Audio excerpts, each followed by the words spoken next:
face their sternest challenge to date in the World Youth Championships with a quarter-final against the hosts Australia. Uruguay without Luis Lopez, who's suspended, so number 18 Fernando Rodriguez will operate Uruguay's now infamous offside trap, which has swallowed up all before them. Number 6 Adinolfi has recovered from a thigh strain and plays at left back. The Election Day pledge of the young Australian team is to beat Uruguay and move into the semi-finals of the competition. Coach Les Scheinflug restores number 5 Mark Wingle and number 10 Ante Milicic to this starting 11. Craig Moore, a 17-year-old Queenslander, returns to the team after suspension. Wally Lewis, eat your heart out. Lang Park in Brisbane, traditionally the home of Queensland Rugby League, is virtually full, and there's not an oval-shaped ball in sight. The opening quarter-final of the World Youth Championships will shortly be underway, officiated by a referee tonight, Rémi Harel of France, whose most important game to date was a World Cup qualifier back in September when Norway beat Holland 2-1 in Oslo.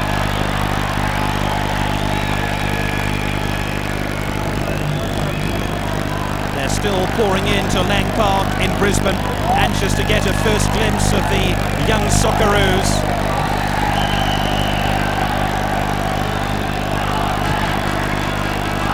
Plenty of support too for the Uruguayan team. Their hotel has been besieged by well-wishers.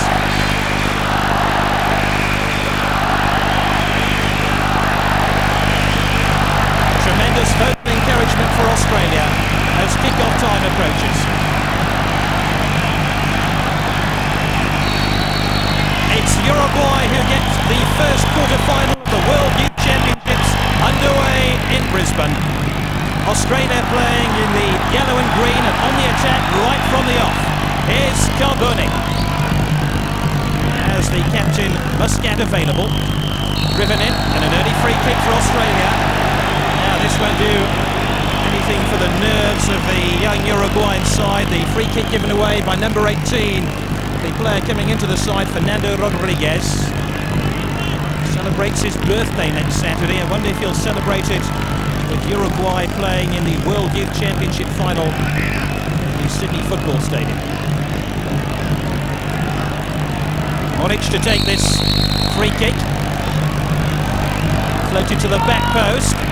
Uruguay have some defending to do there, and Uruguay are susceptible at these dead ball situations. Australia almost came alive too.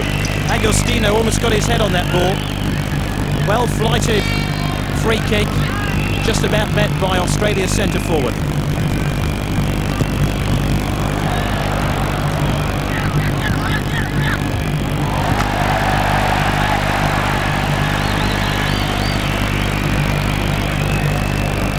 Throw in then to Uruguay.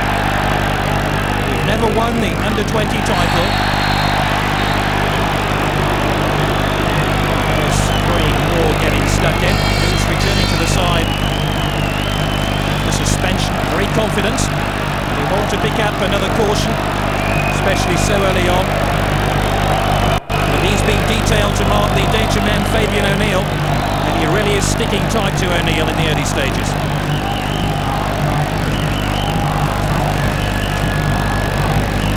O'Neill missed a hatful of chances against Ghana, scored twice against Portugal, and was then marked out of the game against Germany.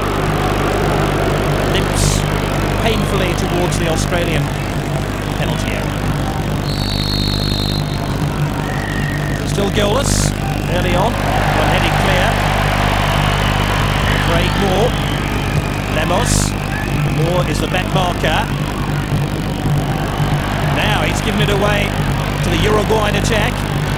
Senna ran out of space. Now that's going to be a goal kick. Matassa. There's the Australian coaching staff.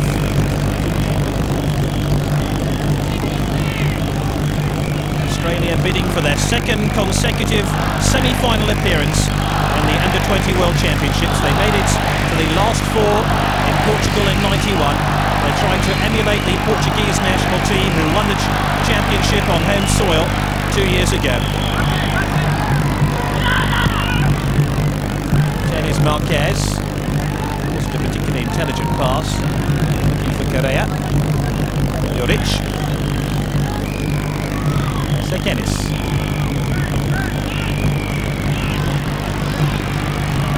More. Uruguay are pushing Australia in the last third of the field. They're pushing their front players forward to try give Australia as little time as possible on the ball when they have it in defence. I imagine the Australians will do a rather similar thing to the Uruguayans in truth. Sekenis.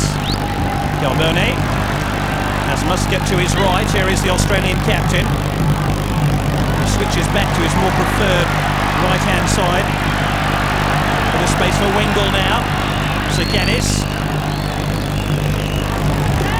Fine Muscat, but that was easily intercepted. And look how quickly Uruguay put players behind the ball. Adinolfi made contact with the ball.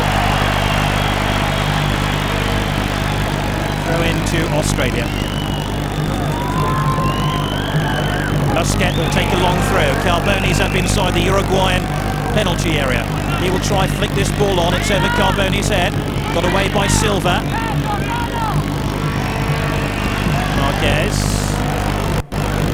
This one for O'Neill to chase. Juric getting in. A bit of hesitancy then with his goalkeeper, Natasa. Marquez. Muscat tries to close him down. He and Carbone between them fashioned Australia onto the front foot, and that was a rather stupid challenge by Senna. Already missed one of the games here in Australia because of suspension after being sent off against Ghana in the opening match. He's back to his old tricks. Muscat.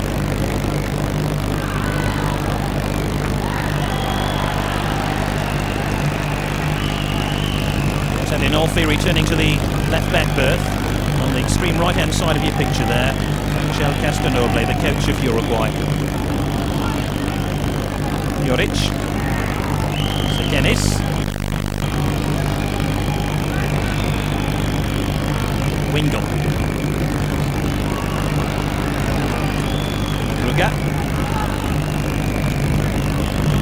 Uruguay have started this game cautiously. Every time Australia have had possession there, they've been happy to fall back defensively. That's the way they play their football. They try to suck teams in and then hit them on the counter thrust. No doubt Australia have been warned. Sekenis overran the ball and came off the boot of Senna. Juric drives it forward. Will pick it up. Last time these championships were held in Australia, the young Socceroo team, as they're known, made it to the last 8, losing to West Germany, who went on to win the cup.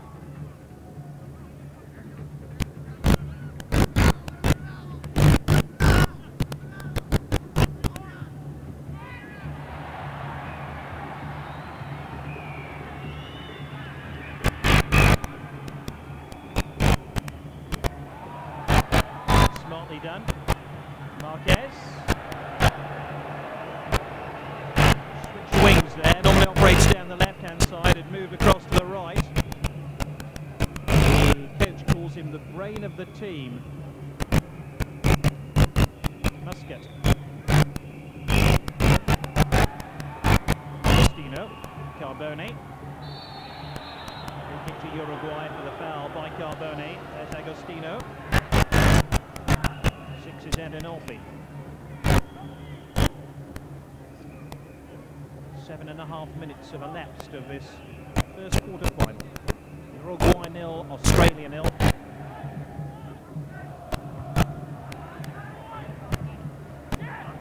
Agostino leaves it to Carbone. There's Milicic trying to fashion something there for Australia. Carbone is offside. In both defence and midfield.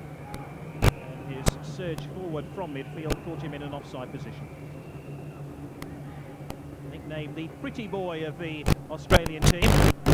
And I'll tease him about that.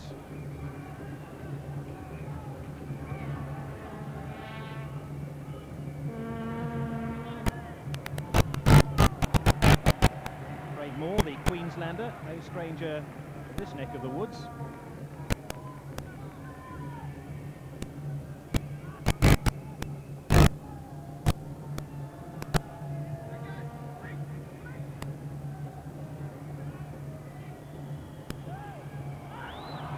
Senna, no free kick. Madruga, that really is a forceful burst. Stopped by Wingle, who was then fouled in turn. By Madruga, number 2.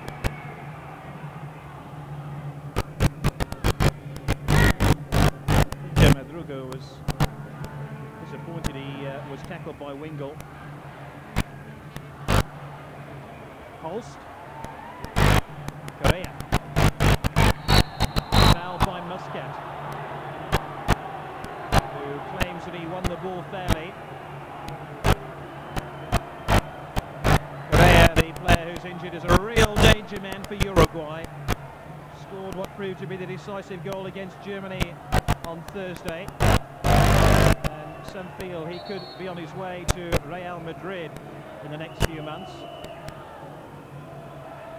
Look, a particularly vicious foul by Muscat.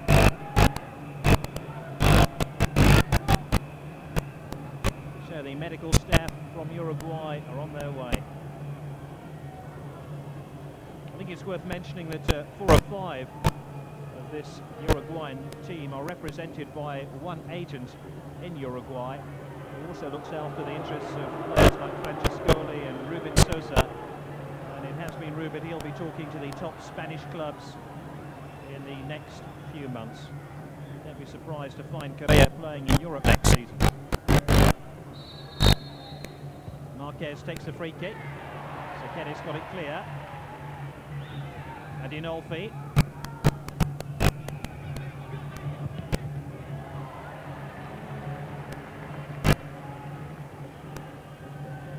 It was always Australia's tactics to step on the accelerator right from the kick-off, and then 10 minutes in just to sit back and allow Uruguay to attack them.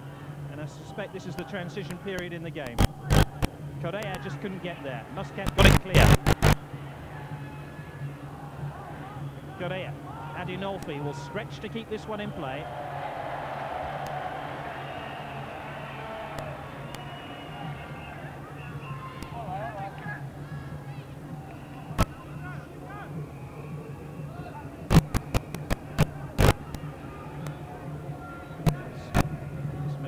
Who's conceded goals in all 3 of Australia's matches in these championships to date. Silva can't direct his header, but luckily falls into the path of Madruga.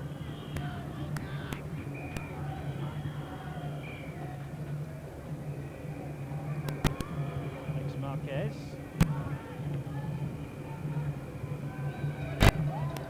Silva. Either side have really settled down and played anything like the best football of the championships.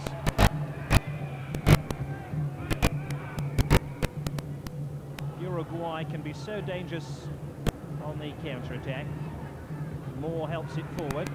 Into Milicic. The kick goes Uruguay's way.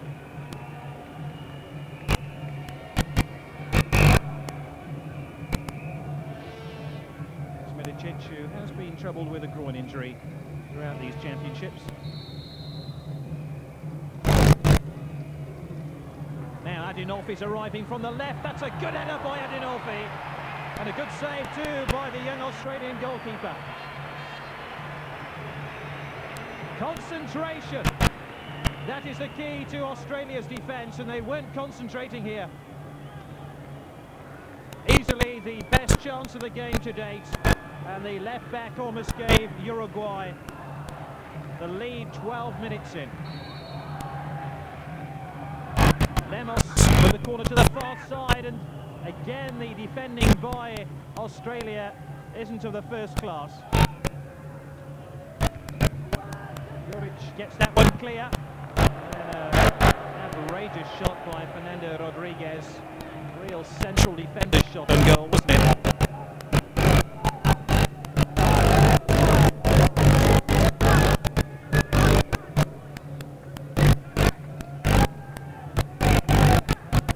It's fair to say that Australia was dragged this way and that by Uruguay on that last raid. Muscat was out of position as Adinolfi stole in on the back post.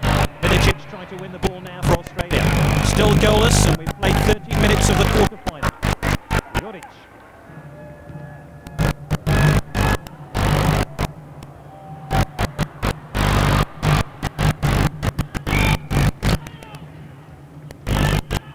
Couldn't win that one.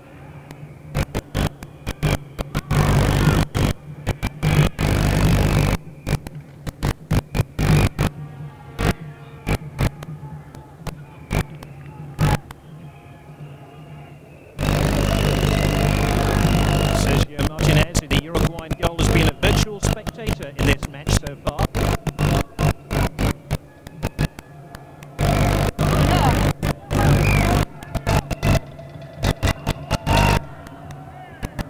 Juric.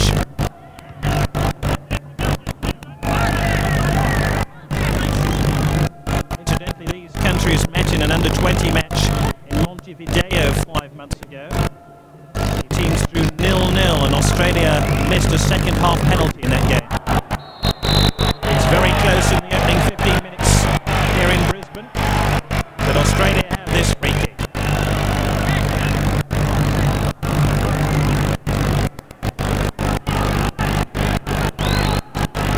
Ball runs over the ball. Stino with the target. Muscat heads it down. Dennis, and they've beaten Uruguay's offside trap. Wingle's cross. Oh, that really was a miss and a half by Australia by Milicic, but he was offside. Let's put it in perspective right away. The linesman's flag was up as soon as Milicic had the ball on his boot. But for once, Australia funneled it wide, and Uruguay's infamous offside trap didn't work.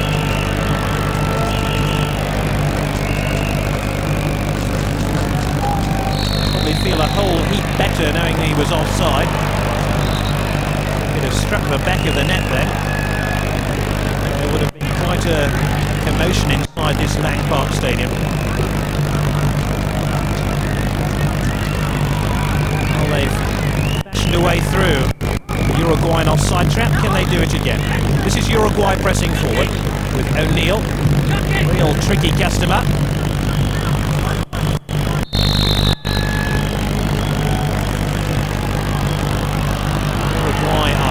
The corner kick. O'Neill says it hit an Australian defender before drifting out of play. The linesman and referee agree with him. That will be the Uruguayans' second corner of the match. Australia some difficulty in clearing it. That's a lovely turn by Correa. Slips the ball forward towards O'Neill. Juric with the safest option.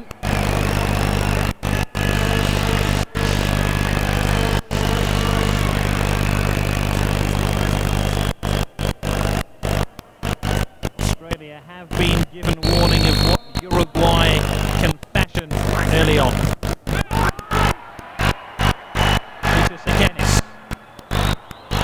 Sent offside, free kick for Australia.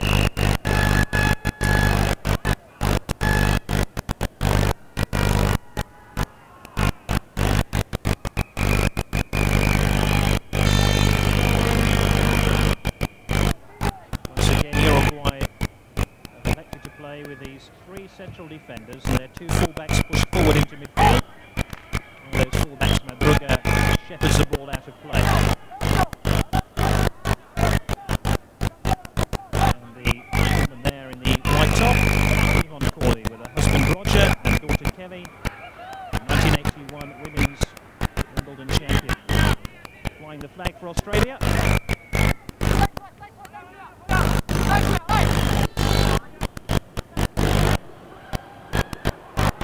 Another tricky run here by Uruguay. Oh, there was hesitation there by the goalkeeper, and Senna almost stole in for a decisive shot on goal.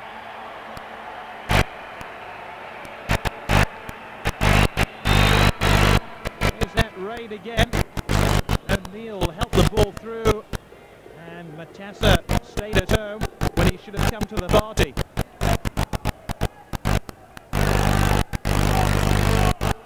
This is a good period of the match for Uruguay. Silva. Holst gets that firm header. And the ball is back in Uruguayan territory, but not for long.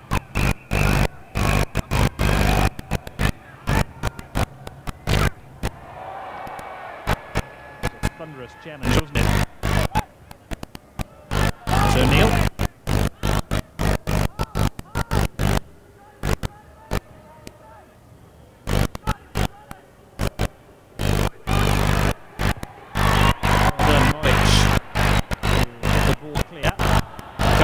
Lovely turn. Still Correa. Thrashed the ball wildly at goal. Has advertised the vulnerability of the Australian defence. That was a delightful turn away from Holst. Had Australia reeling for a moment then.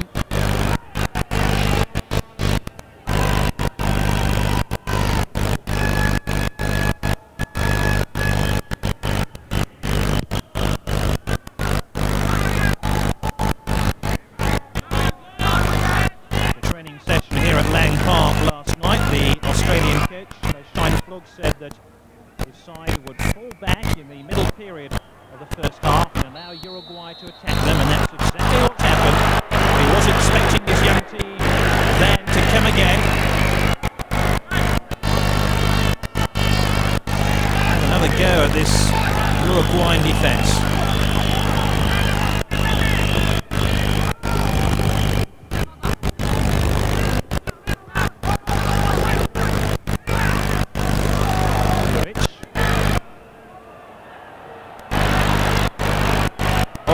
Too long on the ball. Madruga almost took it off him.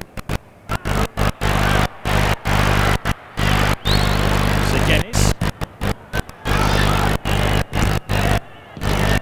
Australia having a really difficult task getting the ball clear there. Why the ball wasn't played back to goalkeeper Vince Matassa, heaven only knows. Australia really are playing with fire, trying to dribble the ball out of defence, and one mistake would allow Uruguay in. Carbone, who's had a quiet game so far for Australia. Senna trying to pick another hole in the Australian defence. Here is Senna. That's 1-0 Uruguay.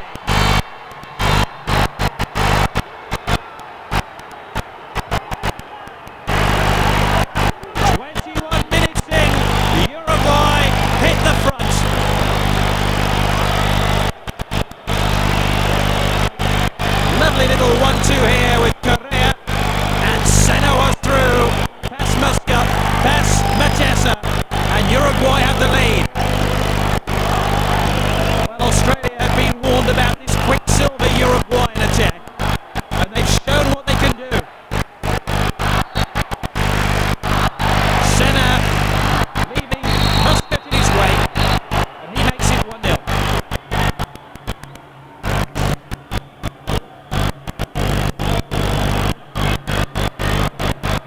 Australia need a response.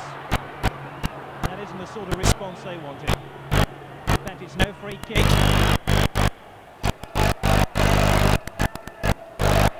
Of course, Australia went a goal down in their opening game to Colombia. Came from behind to win that game. easy in the early stages against Russia. They lost by 2-0 to Cameroon. And the Australian side have had their knuckles wrapped again. Goal kicked.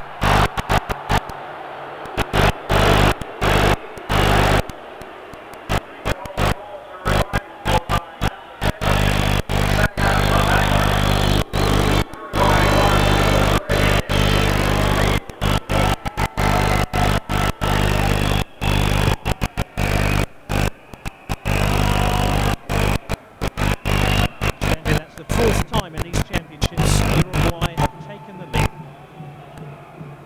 And they are so difficult to break down when they're in front. Don't expect any high-velocity football now from Uruguay. They're going to build a brick wall just over the halfway line and frustrate Australia.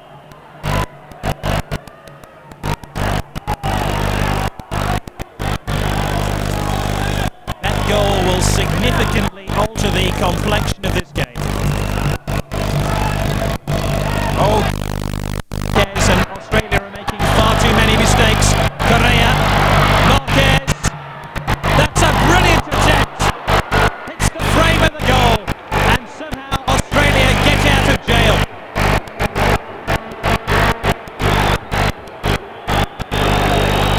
Breathtaking turn here by Marquez. He thought he'd done enough, and he was desperately unlucky.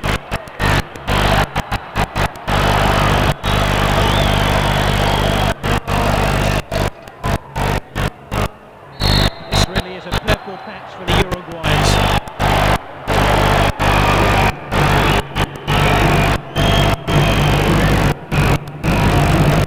Milicic has been cautioned. His first caution of the championship, so should Australia go through to the semi-finals, he would be able to play.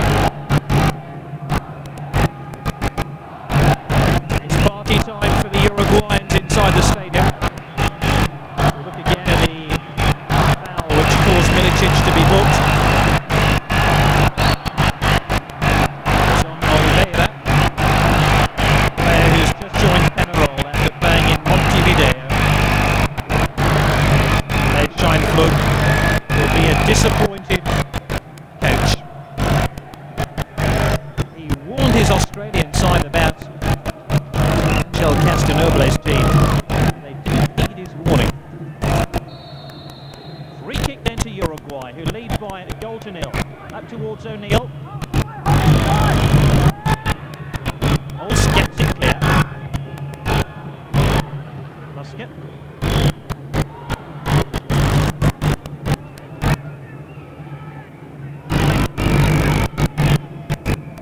The midfield pairing of Carboni and Seken is just isn't working here for Australia. They haven't been able to get a grip of the match. They've been completely bypassed. Lemos. Carboni. It's a question of do or die commitment now by Australia. They need an equaliser against Uruguay and they need it fast. Though having said that, one of Uruguay's major problems is that they tire significantly towards the end of each of their matches. That might be the area where Australia might come strong. Wingle, Sekenis, Carboni,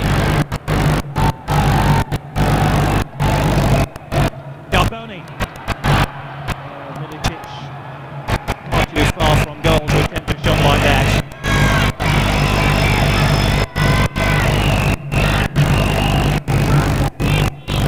Carboni made some inroads there, but Milicic's shot lacked power and direction.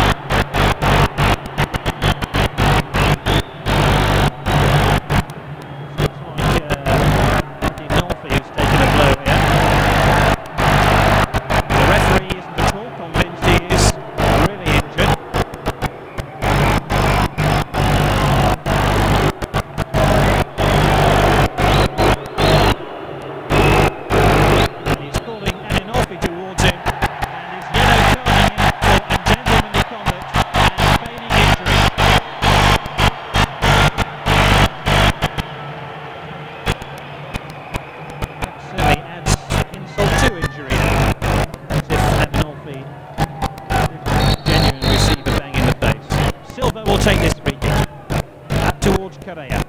Carboni got there first.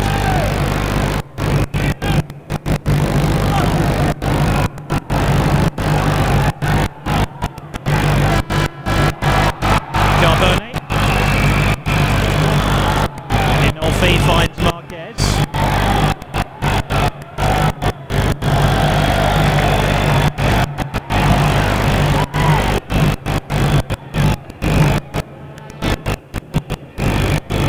Uruguayans look strong, proficient, and technically aware. Their best performance at under 20 level was third place in Japan back in '79. If they can hang on to this lead, they could go even further here in Australia.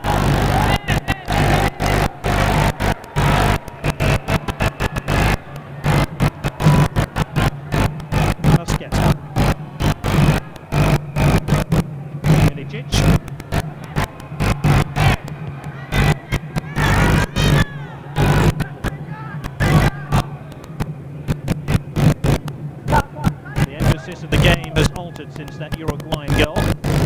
Uruguayan team now sitting back and awaiting an Australian response. One hasn't come so far.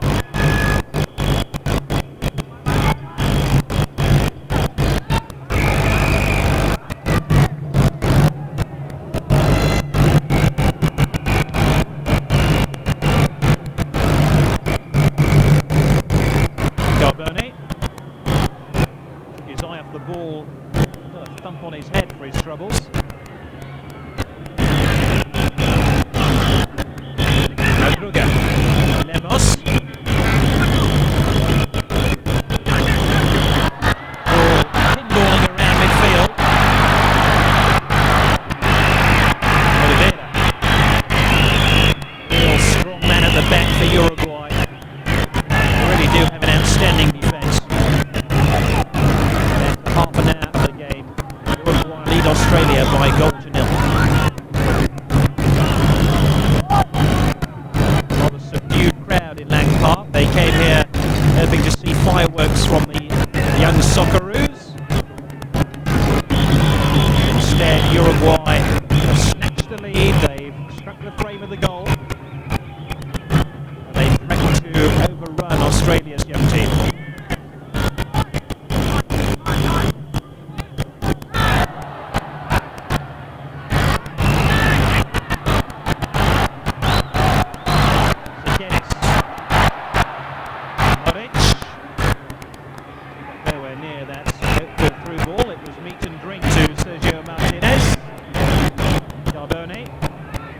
Through to Wingle, the left back.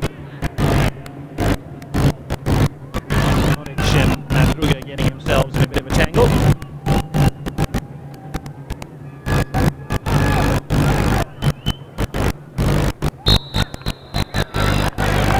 Uruguay.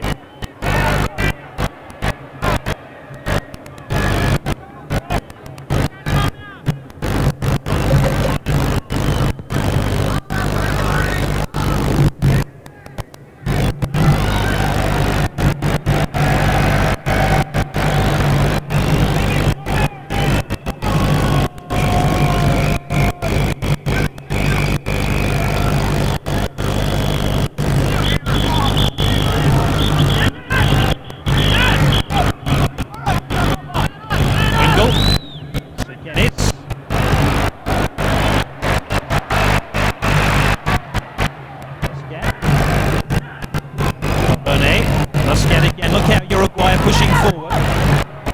Trying to squeeze Australia into a mistake, but not on this occasion. Carboni has support too from Sekenis. Moric offside against Sekenis. At least there was some vision and movement there. That the third time in this game Australia have been caught offside.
show now in midfield for the first time. Got the better of Andy Nolfi there.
Caution of the championships.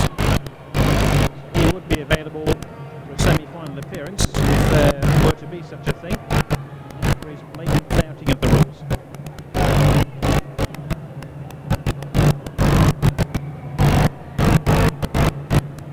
There, the man inevitably finds himself receiving the attention from the physiotherapist of Uruguay.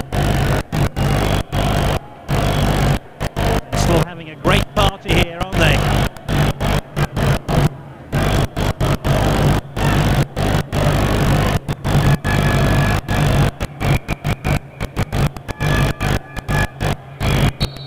Free kick down to Uruguay. Lemos drops it in short to Marquez. Still Marquez trying to find an opening, none available. Neil hangs his head to say that really wasn't a quality ball. That we've seen so far in this quarter-final has come from the South American team.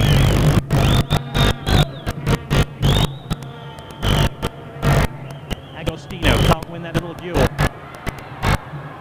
Milicic trying to find a way through.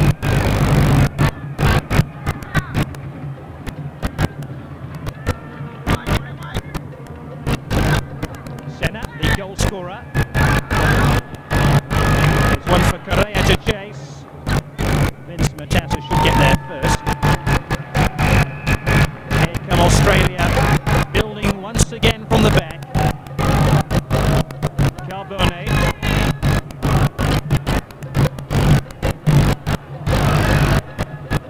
They need an injection of speed now as they attack Uruguay's goal.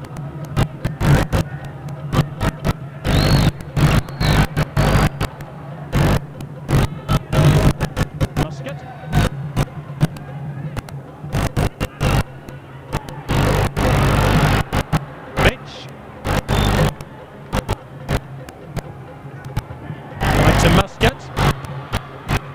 Interesting cross. Oh, just wide of the target by Milicic. We've just seen Australia's best chance of this game headed in by Milicic. Uruguay leading by a goal to nil. The only goal of the match so far coming 21 minutes into this game as we look again at Milicic's header just wide of target. Added to that, Uruguay have rattled the frame of the goal. A delightful chip by Marquez.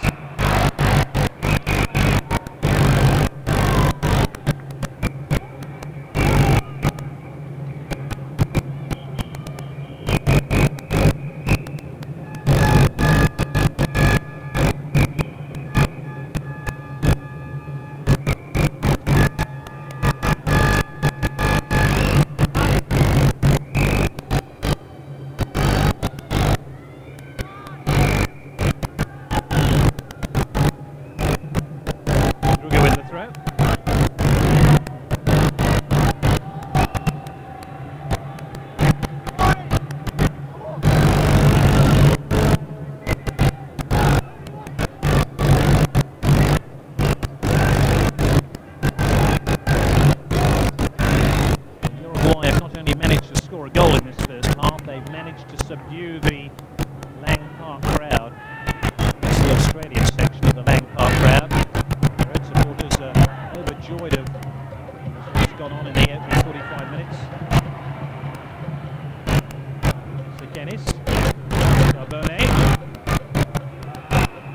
is a neat run by Carbone. Wingle. Foul on Milicic, number 10. Now, this could be interesting. Uruguay are weak when it comes to defending these dead ball situations. In training, they practice very little else defending and taking these free kicks. They have to defend one here. That one clear. They push out looking for offside. Moric. Madruga concedes the corner. It's Australia's first corner.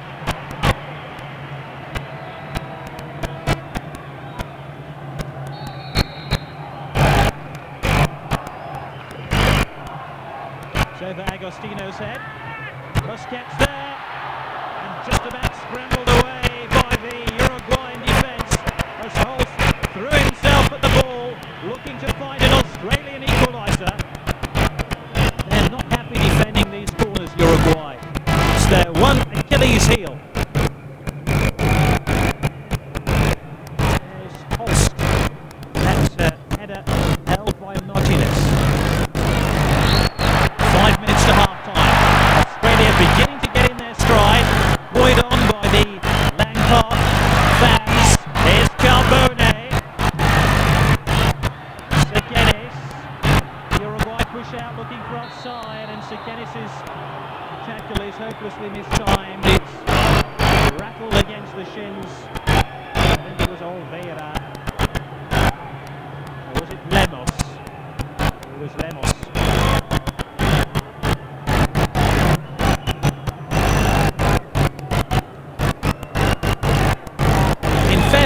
Uruguay invite those sort of tackles because they push out, trying to catch their opponents offside. Their opponents are moving in the opposite direction, and play is squeezed into a 5 or 10 yard area where possession is often fought for with some rugged tackling.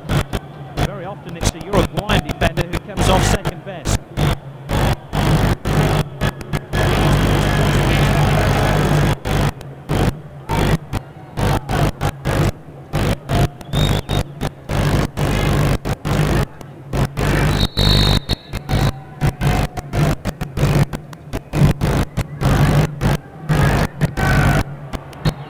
Efforts. A shot on goal. O'Neill, who seems to be carrying an injury. Won't want to bring O'Neill off. He really is one of the most effective contributors in attack. Another player who could well be the target of a big money bid. Take him away from Uruguayan football in the next few months and bring him to Europe. Certainly a couple of Italian clubs have been interested in having him. Sekenis hopelessly overhits his through ball.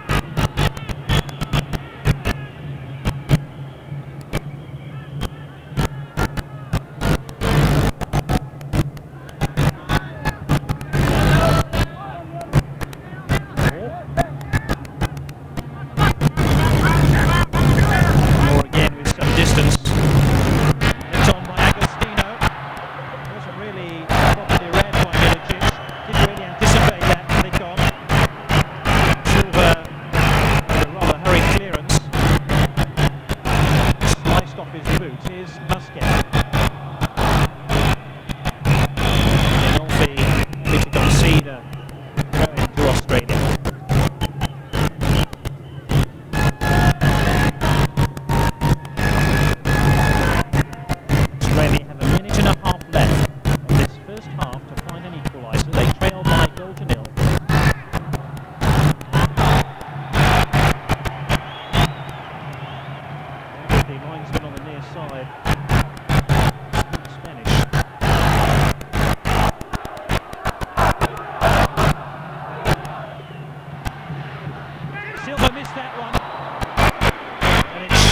The face of the Uruguayan goal. Once again, it's set play which causes problems for the Uruguayan defence. Now Uruguay on the counter thrust. Poor final ball from Alex Marquez. Lijic. Wingle.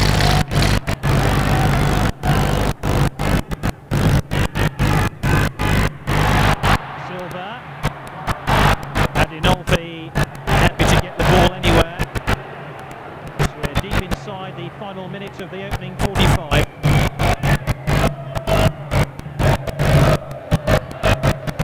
Muscat will take the long throw, looking for the head of Carbone. Muscat again. Those crosses swallowed up by the Uruguayan defence. Wingle. Muscat now, can he keep this one in play? Unfortunately he can't, and there's an Australian player lying injured inside the Uruguayan half of the field.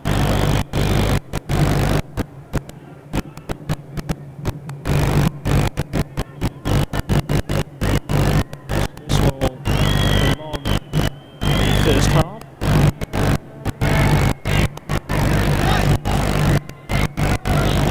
It was Craig Moore who took a blow to his face. Craig Moore, the Queenslander, too young to vote in today's election.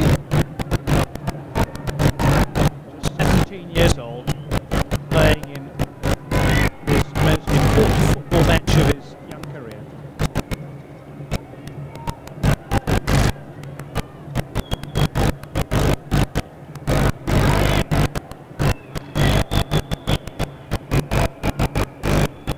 A deal of blood around the face of Craig Moore.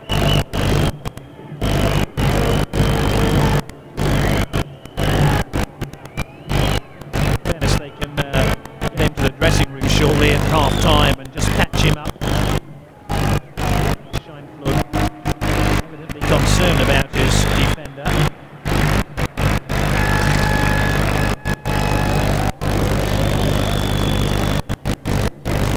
Angel Castanoble on the right. Will be pleased with the start his team has made to this quarter-final. They lead by goal to nil. Not only rattled the crossbar, they've also rattled Australia's confidence. He conducted a training session in secret last night with several Uruguayan journalists to find a way around Brisbane, trying to find a way to watch the Uruguayans train. There are very strict FIFA guidelines about players receiving cuts to their face. Possible side effects of concussion too. This is obviously very concerned when a player picks up a facial injury. After that lengthy delay, Uruguay will take this threat. Juric. On by Sikenis. Agostino now! Well held by the young goalkeeper. In fairness, it was driven straight at him. Agostino needed to angle his shot to hit the jackpot. Good interchange here between Milicic and Agostino, which almost brought an equaliser.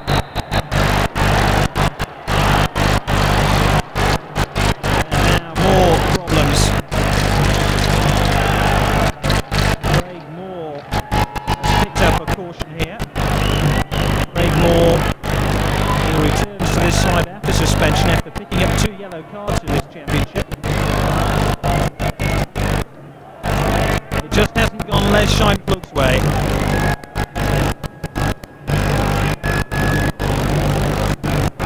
Looks like O'Neill, the player injured.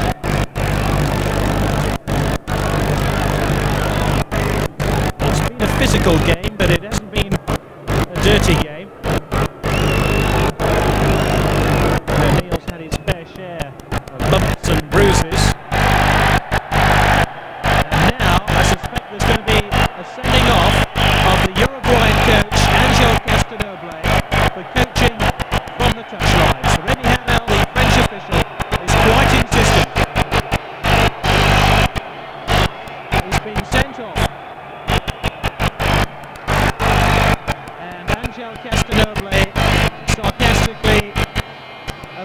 the referee's decision.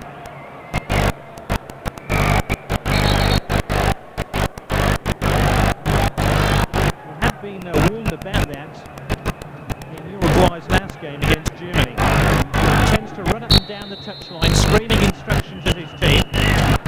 Now he's paid the price for it. Corner ball.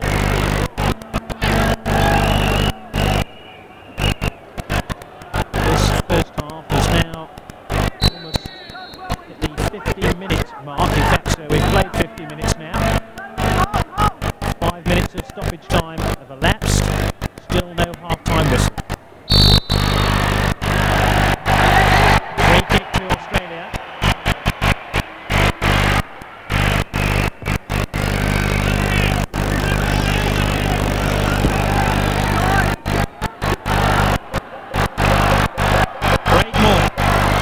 One last chance for Australia before the first half comes to a close. Marquez has got anything to do with it.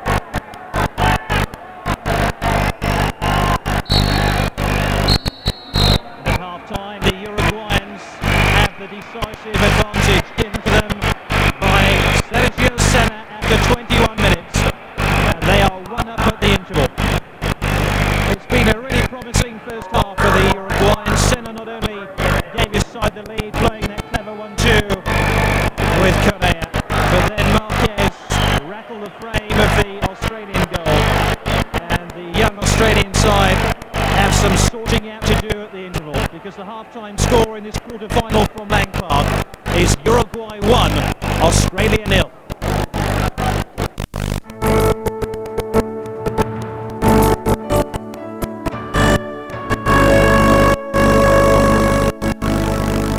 Australia 93 is proudly brought to you by Kellogg's Sustain and McDonald's. The official tournament vehicle is Daihatsu.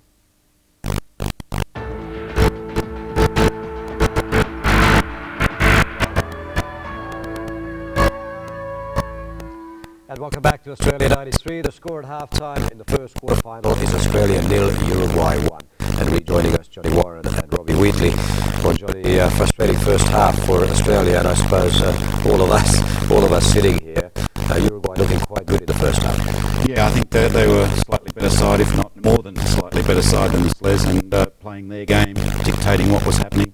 Our organisation at the back wasn't terribly clever, and also that penetration down the flanks wasn't there to provide the quality service to Agostino and Milicic. What do you think was the reason for that, Robbie? I mean, we've got most of our players back, apart from Sean Cranny. Still the pressure of the big occasion? Well, Les, quite honestly, I don't think the Australians have adjusted well enough. The intensity that we're talking about is not there in this first half, and they're simply 2 or 3 metres behind the Koreans in thinking and in response to a lot of the moves that they've performed so far. So they'll have to clean their act up and smarten themselves up for a big second half. Now, it does remind me of 1981, Robbie, when in the quarter-final in Canberra, you guys were down 1-0 at half-time, and so it was a similar situation. I should think Les would be telling the players not to have that bit of history repeated. Quite predictably, Les, I think Sparks will be flying in the Australian camp at half-time. There'll be a lot said, and there's a lot also has to be done about on-field leadership. I think someone's got to take the game and really start to perform a lot better and start to determine if Australia is going to be in or out of these semi-finals. John, any remedies for the second half? I think maybe some tactical reorganisation. I think that exposure at the back early would be enough to cause a lot of concern, particularly the goal and the way it came. We had some problems at the back early, a bit of nervousness, and I think in this particular incident, well, that's the goal, but there was a bit of ball watching earlier on in other incidents as well, John. Yeah, they were. They're under enormous pressure, aren't they? They've had the other disadvantage that they had to travel, relocate camp, which must have taken a little bit out of them, but appeared too a little bit tired, a little bit heavy in the legs in the first half. The other thing from the first half is very, very few players give Craig Moore a bit of a run around, but O'Neill has certainly done that. Not just giving him a run around, but intimidating with the foul that we saw early, and then Craig's retaliation. But this goal really came from inside the Uruguayans half, John, and the finishing was clinical there. We just seen the final pass by Correa, beautiful timing, weight of the ball, and the finish under Matassa again. So it leaves us with the Australians, although they had a lot of possession, it wasn't really effective. See, there's the stats from the first half we were saying about corners. Set pieces, throw-ins, crosses are really Australia's forte. We said before the game, I believe the goalkeeper is fine on the line, off his line. I don't believe he's very strong, and we have the height to expose him in the air, but we just haven't had the opportunities. And Australia had less shots on goal, yet more possession, so that would indicate that the counter-attacking game of the Uruguayans is the one that's working. Sorry, Robbie. Yeah, yes, that's true, Les. I think in the highlights itself show that we did have a couple of chances, but simply the performance has to improve in the second half. All right, Robbie, Johnny, thank you. Well, also today around the country is that other contest to determine who will govern this country for the next 3 years. Joining us on the set for the latest in the federal elections, Paul Murphy. Paul? Thanks, Les. Well, as you said to the election coverage, those headlines this morning that said too close to call are being proven right. The coalition has lost seats in Tasmania, in New South Wales, and is likely to in Victoria. It hopes to offset the losses with 3 seats each in South Australia, Western Australia and Queensland. And now more details from Alan Sunderland at the tally room in Canberra. Alan, what's the broad view in the tally room now? What's the feeling?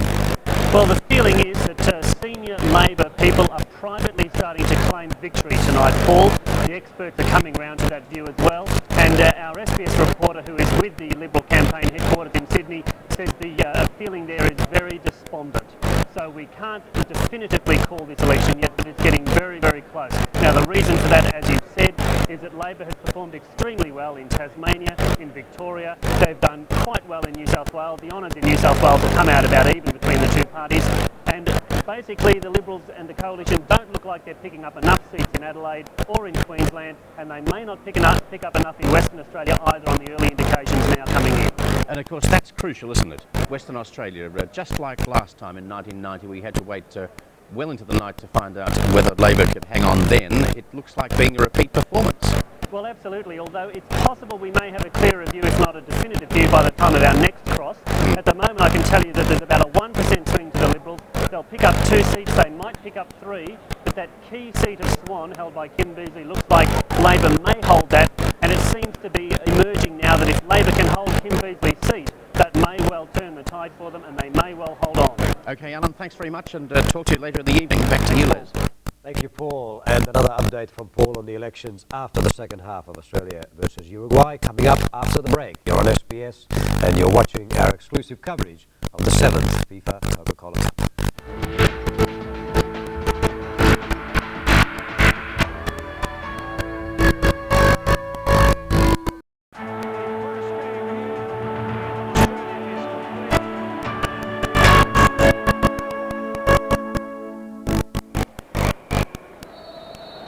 Australia get the second half of this quarter-final underway against Uruguay, knowing that the next 45 minutes could well be the most important they've ever faced in their young careers. Uruguay lead 1-0 at half-time, and the scoreline doesn't flatter the South Americans. Here they come early on in the second half as Lemos buries a shot into the side netting.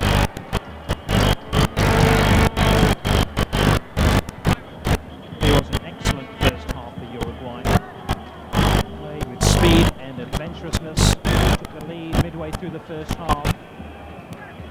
Hit the crossbar as well with an accurate chip by Marquez.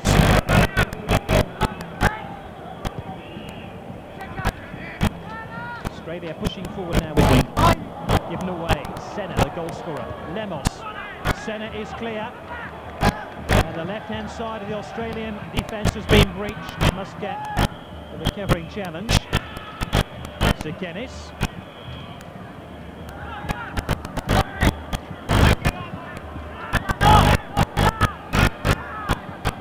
Now Australia need an early goal in this second period.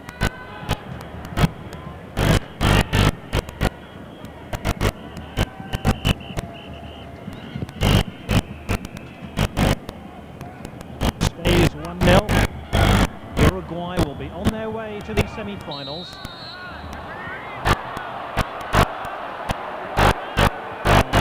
Fair to say, South American teams often do well in these championships. Brazil and Argentina have won 3 titles between them. Will Uruguay be the latest South American team to claim the prize? Marquez claims he wasn't feigning injury. The referee is not so sure about that. It really has been strict on the Uruguayans.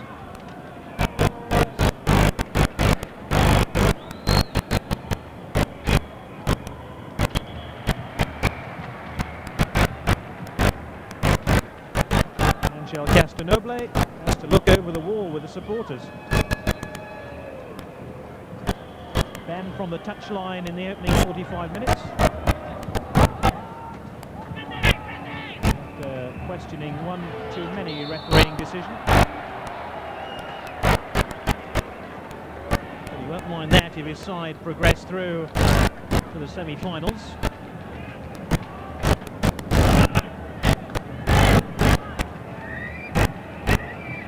Uruguay are beaten through 6 qualifying matches and 3 games now in the finals of the Under-20 Championships. They are proving to be a very durable young side.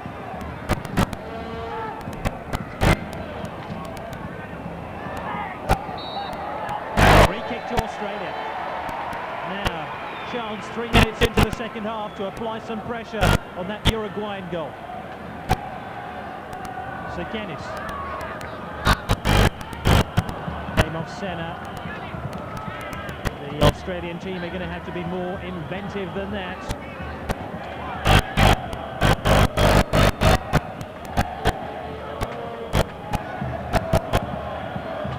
Wingle. Wingle again. Too much midfield untidiness about this Australian team. Oh, and that one's almost given away to Correa.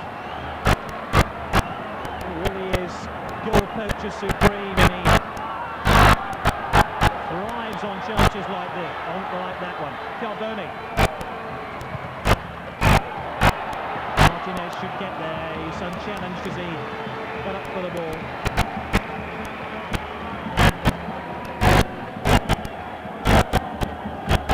Good move there by the Australian team. It was Craig Moore who supplied the cross. Senna. It's away from Moore. Came off Muscat. He was looking for O'Neill. Muscat fouls O'Neill. Muscat shown his first yellow card of the championships, but it's the 3rd Australian yellow card of this game.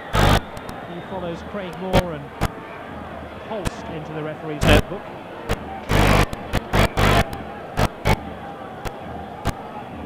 Once again, this big Lang Park crowd is subdued.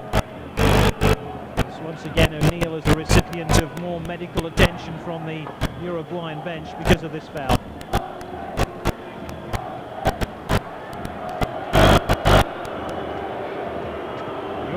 Still leading by a goal to nil in this quarter-final.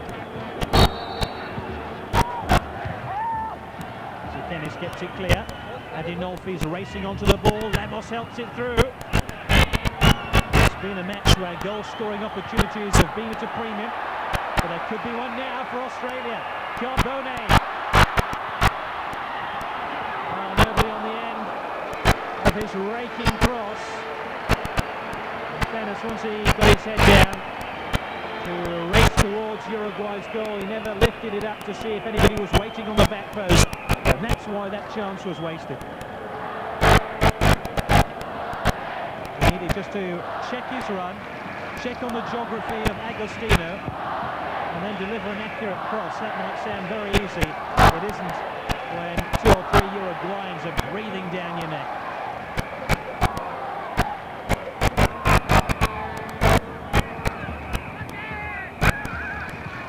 Marquez.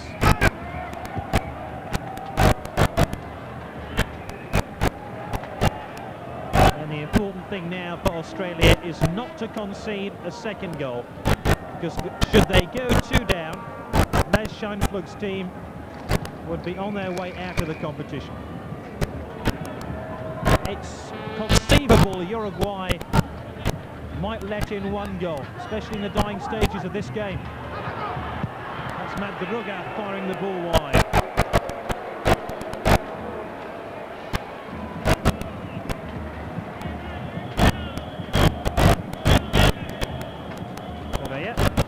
Helps it forward. There's Madruga arriving on the back post but with an inaccurate shot.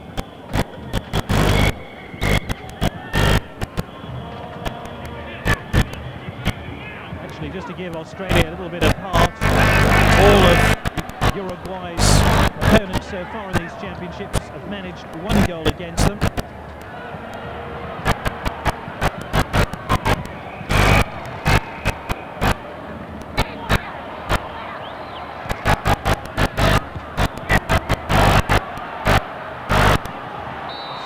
Hopelessly offside.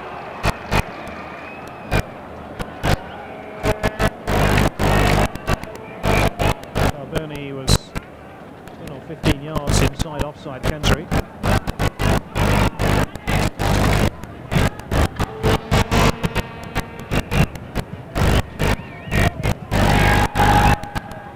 Australia just unable to focus their game at the moment. Came up against a very, very polished team.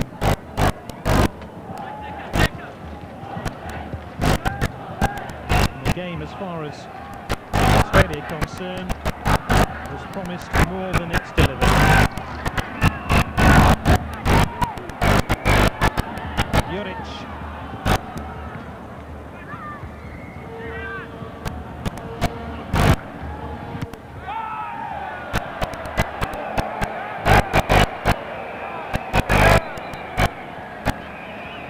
That'll be a yellow card for deliberately kicking the ball away.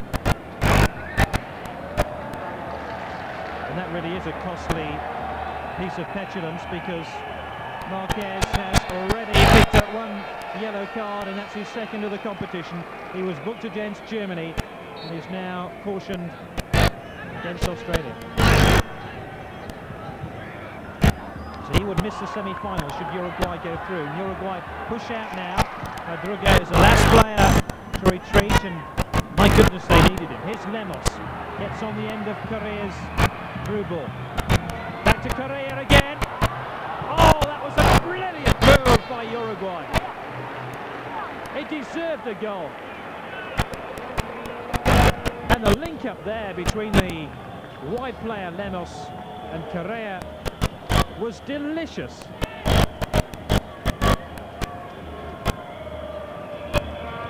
It would have been one of the goals of the championships had it gone in. But that is what Australia are up against.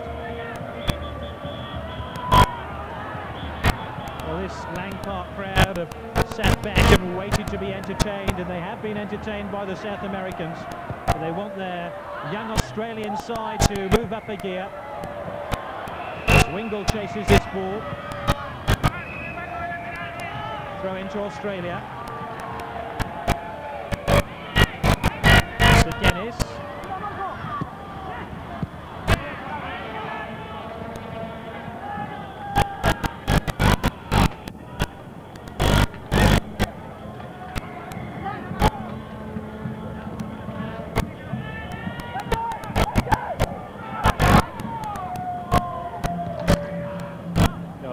Once again, Uruguay readjust their offside trap.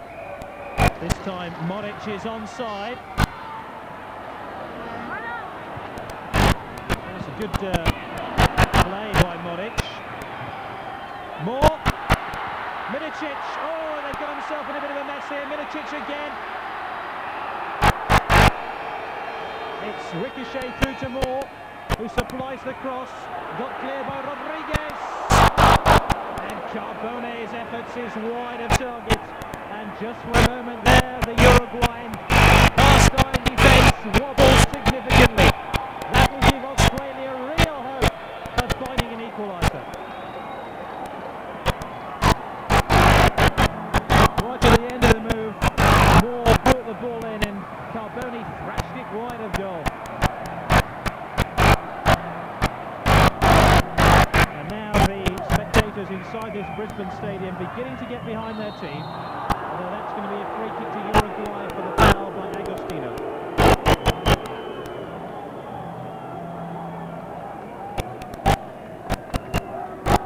Olvera.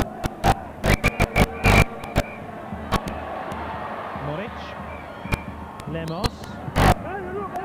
Olvera. Senna. They're carving through the Australian defence again. Senna. Correa. Now can Australia counter-attack now? Olvera slams the ball into Milicic, who then is brought down by Rodriguez. That's another yellow card for number 18, Fernando Rodriguez.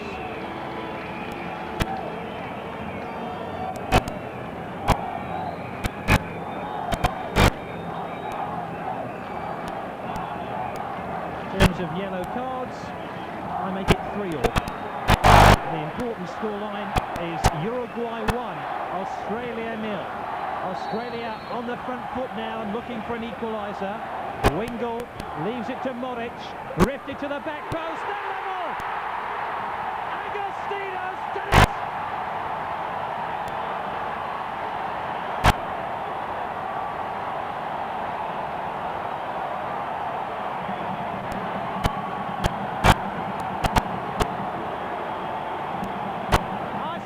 It might take a dead ball situation, and that's exactly how Australia have found a passport back into this quarter-final.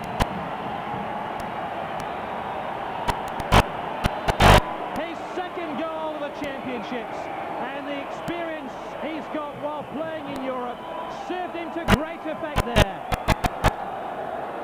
Moric chipped in the free kick. Olvera just couldn't get anywhere near Agostino. Uruguay 1, Australia 1.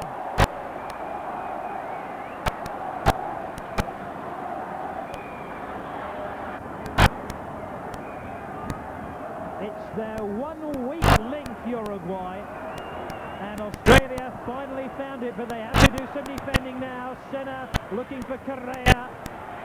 They still can't get it clear.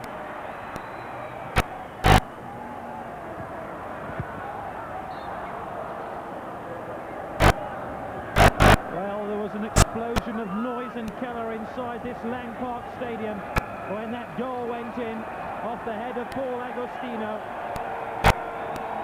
One or two Australian flags in evidence now, and the subdued Australian fans have something to sing about.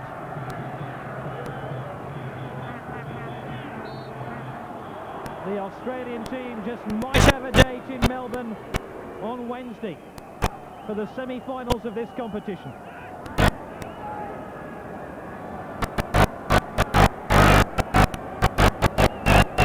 Sikinis on the left of your picture just warming up.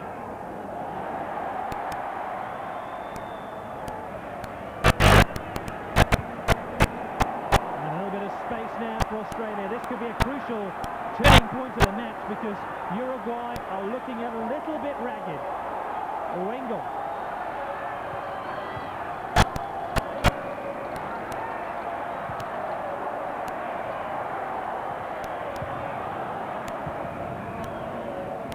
Juric heads it back into the danger zone.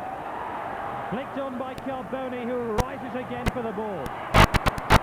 And Agostino tries to turn it on, but there wasn't a yellow-shirted colleague anywhere near the through ball.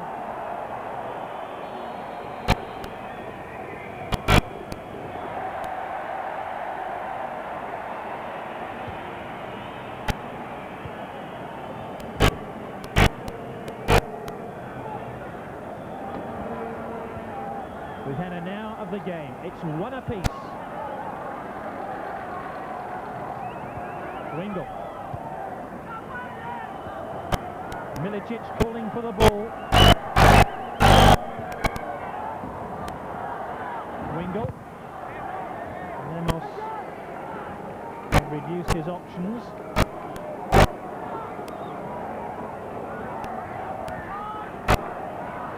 Uruguay push forward. Moric Couldn't get there ahead of Martinez, the goalkeeper, who now has conceded goals in each and every one of his 4 games here in Australia. Wingle.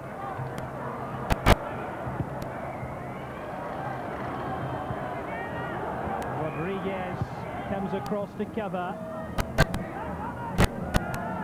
Juric.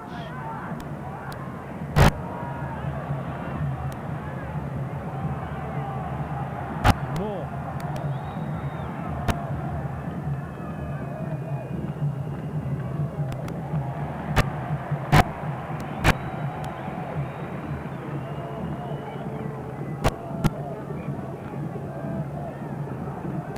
There's number 8.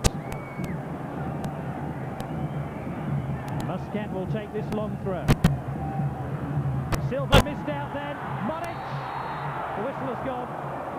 There was some pushing by an Australian player, possibly Holtz, number 3, and a free kick to Uruguay inside their own penalty area. But Silva again missed out there.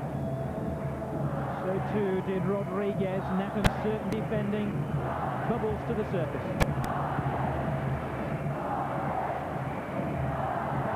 Holtz misdirects his header. Muscat can't get there. O'Neill's after it.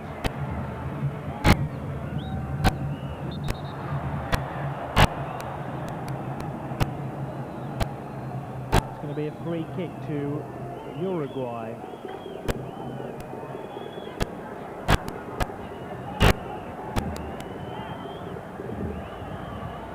And the referee now has indicated a throw-in. Uruguay 1, Australia 1.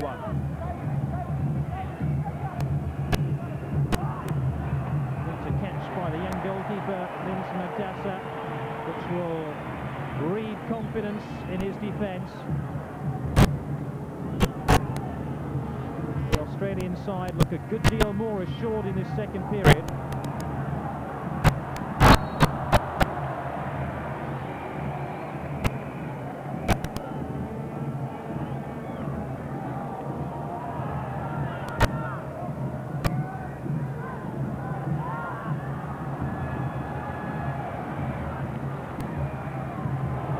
This will come through to Wingle. Agostino's on the back post. Milicic was on the near post. It's come through to Lemos. Madruga. Lemos dispossessed by Carboni. Swept forward looking for O'Neill. Oh, and O'Neill followed through on the calf then of Muscat.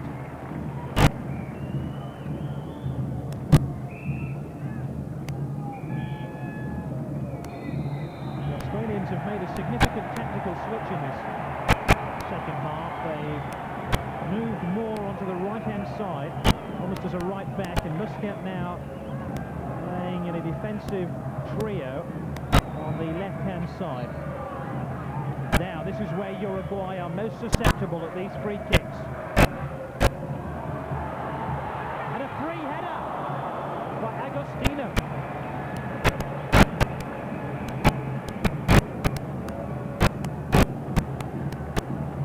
Offside then.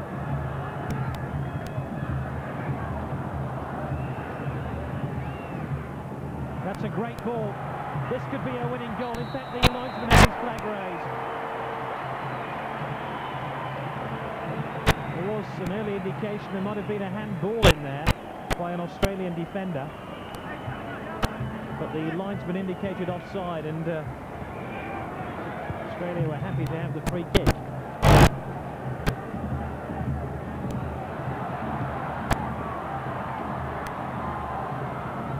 The tactical switch by Les Scheinflug is certainly working.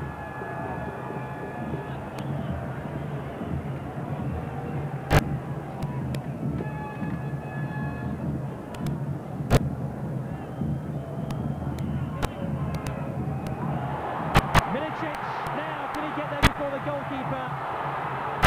It was quite a tussle, he did ever so well. No free kick. But Australia are creating chances now. They weren't doing that in the first half. We're 3 quarters in to this quarter-final. Still Uruguay 1, Australia 1. but the tide has turned Australia's way. Wave upon wave of Australian attacks now, heading towards the Uruguayan goal. Muscat comes forward again to launch a long throw into the Uruguayan penalty area. Heading clear by Senna. Wingle. Chip forward. They're onside. Milicic arriving, and just for a moment there, Australia's attack seemed very static as Agostino made his way through, and Milicic was braving the ball on the back post. This game really has opened out now. Marquez rushes aside Juric, that took a deflection. They appeal for the corner.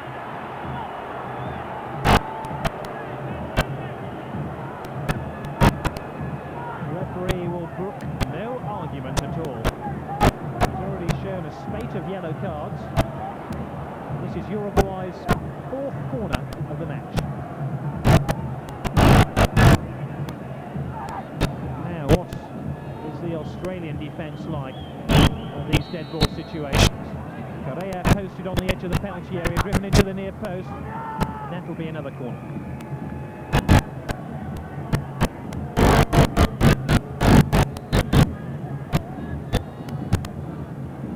Leiva making a nuisance of himself on the back post. Uruguayans told to hurry up and get on with the game. Again, it's to the near post. Clear by Sekenis. Number 11.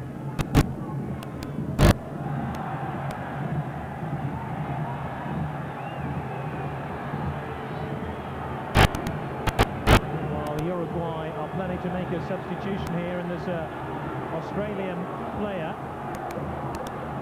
laid out inside the Australian penalty area. And there was a punch thrown then. I think possibly by O'Neill.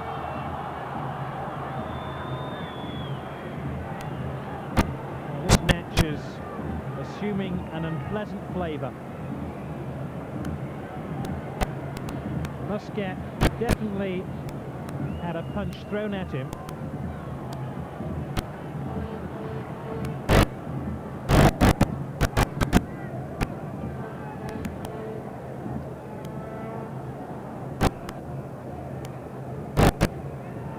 Maybe we can just see how this injury occurred. Look at O'Neill at the centre of your picture, bumped shoulders with Muscat, and then his left arm follows through with a punch. The referee didn't spot it. We did.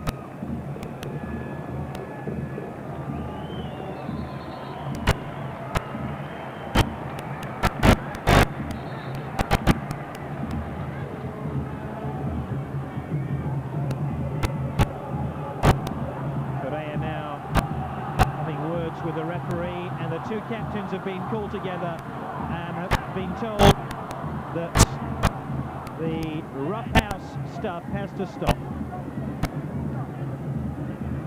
Muscat complaining that it wasn't his team that started throwing the punches.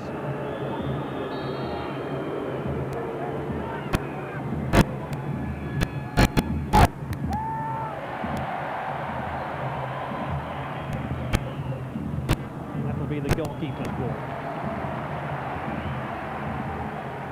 Matassa, who like his opposite number tonight, has conceded goals in all of Australia's matches here in these championships. 20 minutes remaining, still one apiece. I suspect if Traversa number 14 does come on, he can well replace Adinolfi, who's been suffering from a thigh injury. Moric can't win that duel.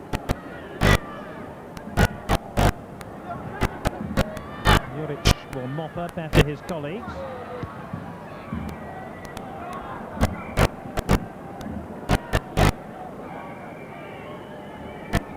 Madruga. Senna. Lemos. Agostino Muscat ahead of dispossessed Uruguay. Lemos tries to trip Sekenis, can't do so. Moore. Sekenis calling for the ball. He's seen a good deal more of possession in this second half. This is Carbone. Adinolfi brings him tumbling down. As Carbone crash lands on the turf. And indeed, we are going to get a switch here. And as I suspected, Adinolfi is a player who makes way, and Traversa will come on. Traversa, who started Uruguay's last match against Germany as a replacement for the injured Adinolfi, now comes on. One left back replaces another. No great inference can be made of that switch.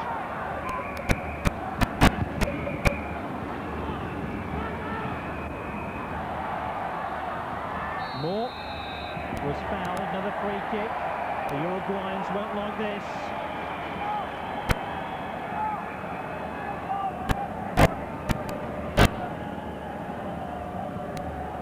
And Australia will have to show all their fighting qualities now to get their noses in front and win this game. They've already beaten one South American team after falling a goal behind. Muscat is unmarked now on the back post, just out of your picture. It's driven to the back post, and it's Agostino who rifles a header in on goal. Tremendous aerial leap again by Paul Agostino. He's already scored once tonight. Once again, he was head and shoulders above his marker there.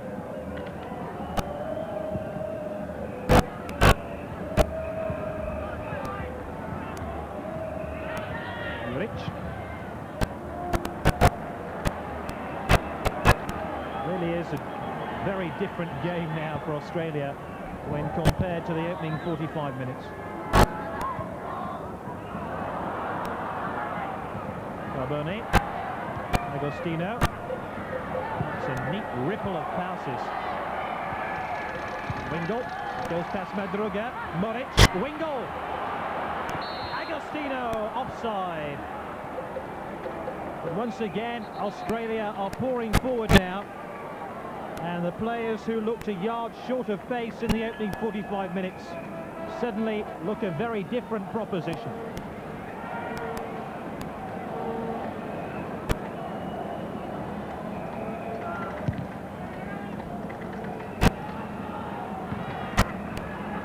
Agostino, Silva quickly across to cover. No free kick, Senna picks up. This is where Uruguay will hit Australia on the break, but they're offside. Now the linesman had his flag raised on the near side and then put it down again.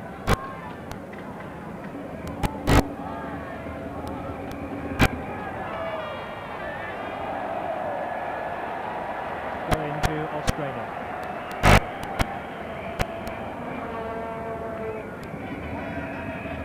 History very much repeats itself for Uruguay. They finished top of Group A here in Brisbane 12 years ago when the under-20 finals were last held in Australia. However, they lost their quarter-final 2-1 to Romania in Melbourne. This is Australia looking for a second goal in this quarter-final. Oliveira, another crunching tackle.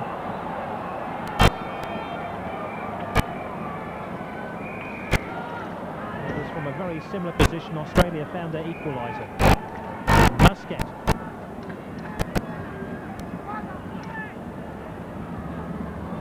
No, they've given possession away. O'Neill. The service was good enough, but the first touch by O'Neill wasn't.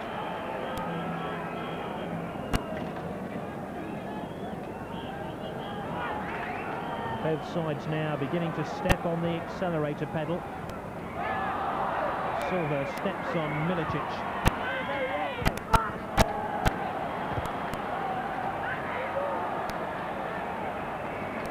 This football match being played with the gloves well and truly off.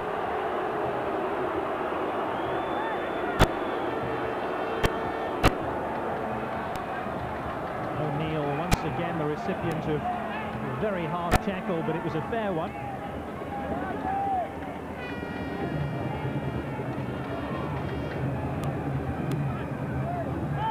There's O'Neill crashing down again.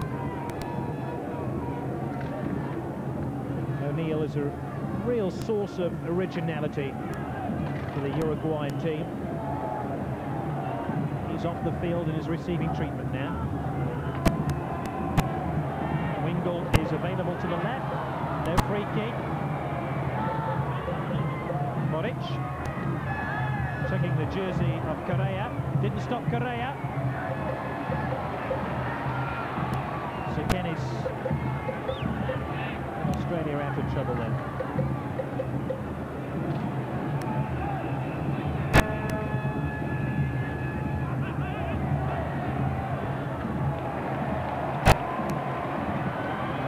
Has Wingle on the overlap, couldn't find him.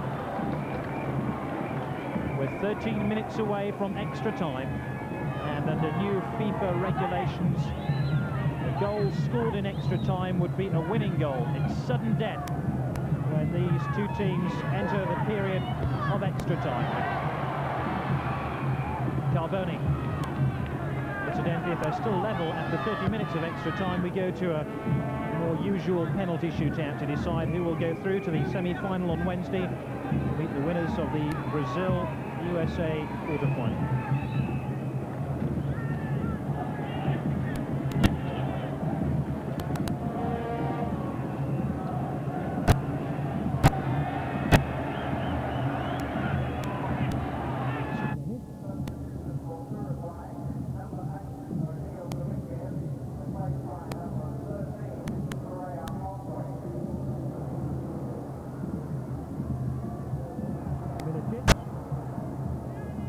Silva. Uruguay, meanwhile, have made a change. Néstor Correa, number 13, has come on for them. And Fabian O'Neill, who received several injuries during the game, has been substituted. So number 13, Néstor Correa, a striker, replaces number 8, another striker. And here is Australia striking forward now with Carboni. The supporters here in Lancashire wanted a penalty. It was a very, very good covering tackle by this man here, number 5, Silva. This only Australia's second corner of the match now after that crunching tackle. Driven into the near post, Silva gets it clear. Muscat calling for the ball on the back post. That one's out of play. Mistake there by Moric. The practical joker of the Australian squad.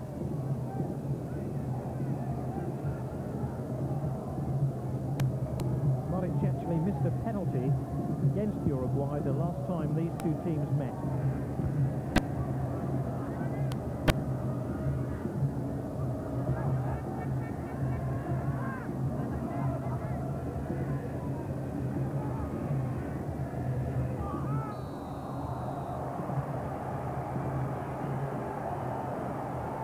Like another yellow card here. And it's for Correa.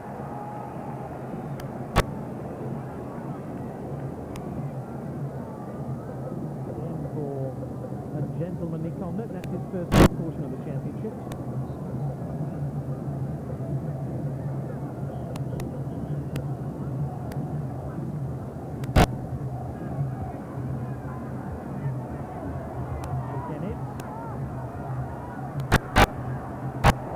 To Wingle. Plenty of options here. Carboni calling for it in the middle. Carboni can't get there. And a free kick to Uruguay. Several of the Australian players threw themselves at that inviting cross driven in from the left-hand side by Wingle, the right back. Definitely a push on Silva there by Carboni.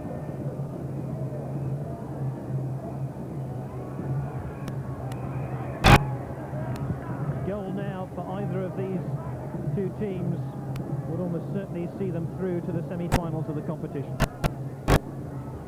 We're reaching the end of the bout. both these heavyweights looking for a knockout blow.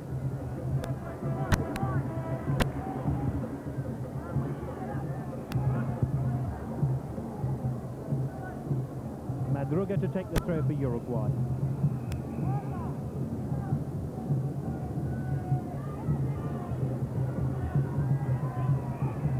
Lemos. Free kick to Uruguay.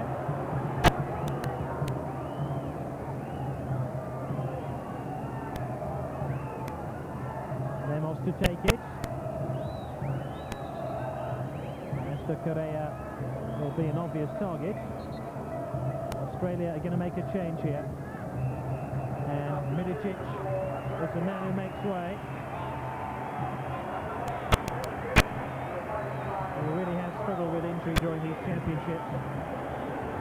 And it looks like Sikinis is the man who's going to come on, number 12, Jim Sikinis, who played against Cameroon up front. One striker replaces another. Lemos to take this free kick, still one apiece.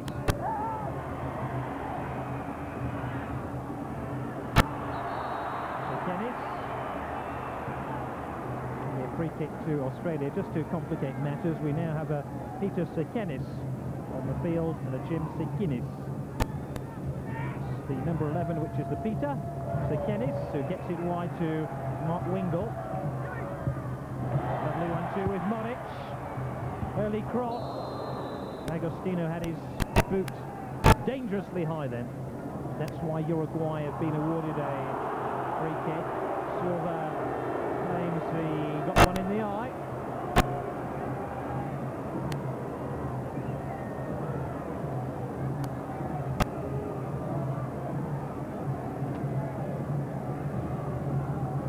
Just to bring you up to date, Uruguay have now used both their substitutes.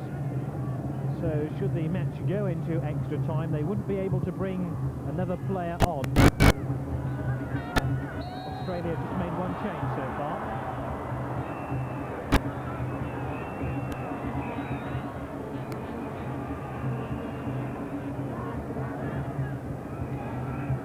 Oliveira leaves it to Madruga.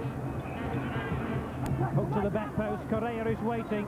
And that was an intelligent clearance there by Carbone, because Correa was arriving behind him.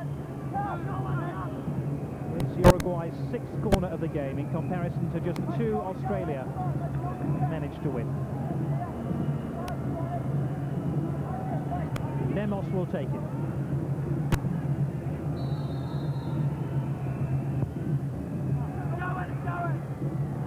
Probably heard the cries of it's going, and it's gone. Goal kick to Australia. Well, this is the area of the game where the stamina of the Uruguayan side is going to be closely examined. Coach Angel Castanoble was talking in the team's hotel yesterday.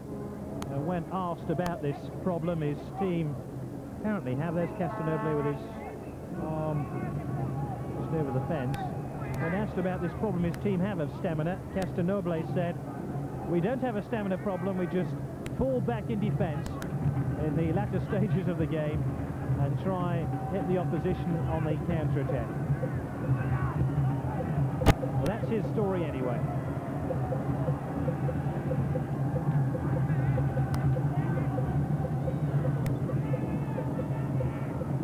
Yes, Lemos waiting in the middle.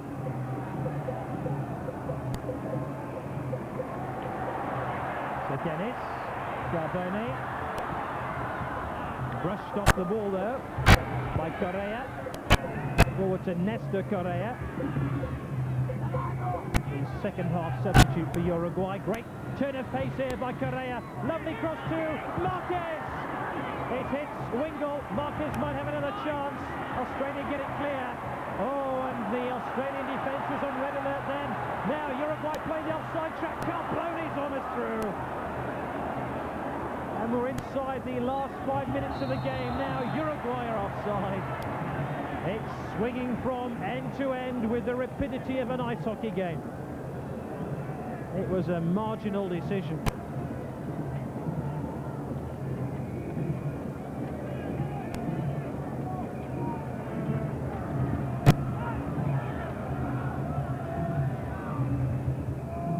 Just for a moment there, the fitness and stamina of Uruguay was called into play as they had a lot of players upfield. Wingle. Madruga happy to concede the throw-in. Part of Uruguay's squad which played in the Under-17 World Championships in Montecarlo a couple of years ago. Madruga. Moric. That's an interesting cross. Agostino had launched himself at the ball, and the left-back substitute Traversa gets it out of play.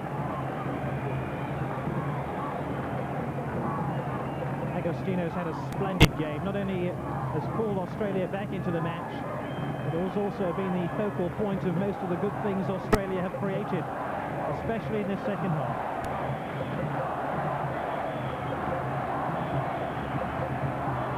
They flick on, but Martinez first to react.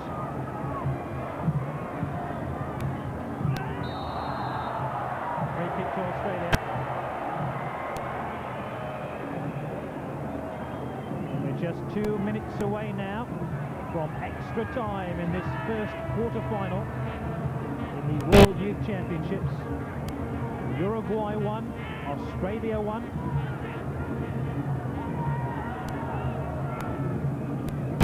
Moric. Disappointing header.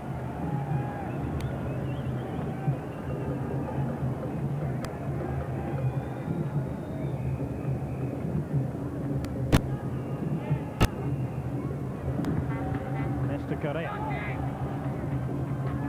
Should be a throw into Uruguay.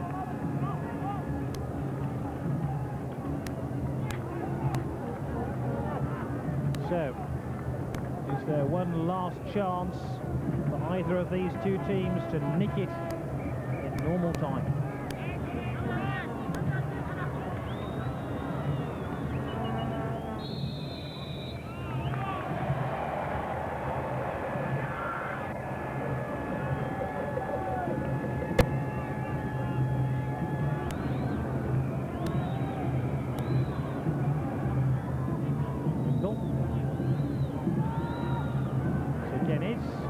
Looking for Seguinis. Well, being able to win the ball. Uruguay are onside. We're deep into the final minute of the match now. This game seems destined for extra time. There has to be a winner tonight.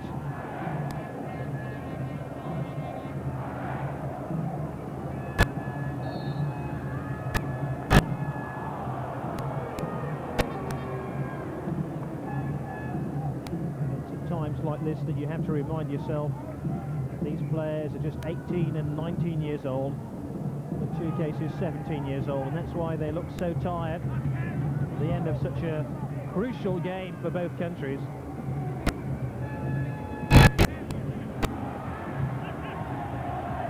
Now, which way will the throw go? To Australia. Muscat will get it back to his goalkeeper, Vince Matassa. Time added on at the end of the 90 minutes.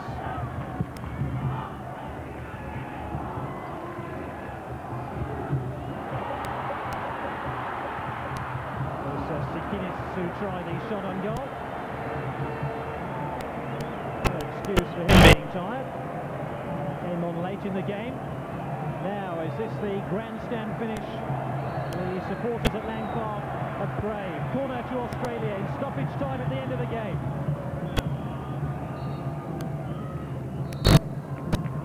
And this match will have to be decided either in extra time or by a penalty shootout, because at the end of 90 minutes this quarter-final ends level.